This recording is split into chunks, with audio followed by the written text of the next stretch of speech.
बागलाण तालुक्यात शेतकऱ्यांच्या शेतजमिनीतील तसेच ग्रामपंचायतीच्या पाणी पुरवठा करणाऱ्या विहिरींच्या विद्युत मोटारला जोडलेली महागडी केबल चोरी जाण्याच्या घटनांमध्ये मोठी वाढ झाली आहे।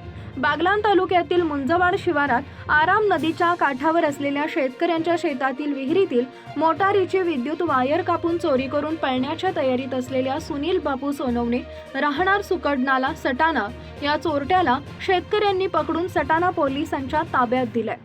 मुंजवाड शिवारात पंडित हरी खैरनार यांच्या शेतातील विहिरीतील मोटारीची वायर तोडताना त्यांच्या शेतात असलेल्या सालदाराच्या लक्षात येताच त्यानं लगेच श्री खैरनार यांना आवाज दिला। त्यांनी लगेच विहिरीकडे धाव घेतले असता चोरटे पळाले। त्यांनी त्यांच्या मागे पाठलाग करत पुढील शेतकऱ्यांना फोनवर माहिती देत एका चोरट्याला मळगाव येथील पुलाजवळ पकडले। 2 चोरटे मात्र पळून जाण्यात यशस्वी झाले। एका चोरट्याला पोलिसांच्या ताब्यात दिले असून त्यानं चोरी केलेल्या काही केबल एका शेतात फेकल्या होत्या, तेथून त्यानं काढून दिल्यात। पुढील तपास सटाणा पोलीस करत आहेत। पंडित हरी खैरनार आमच्या क्षेत्रामधून केबली चोरी जाऊन राहिल्या 2 वर्षापासून आहे असा विषय।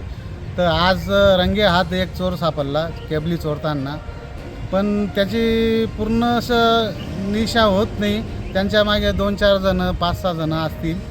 या लोकांना कडक शासन झालं पाहिजे, जे असतील त्यांना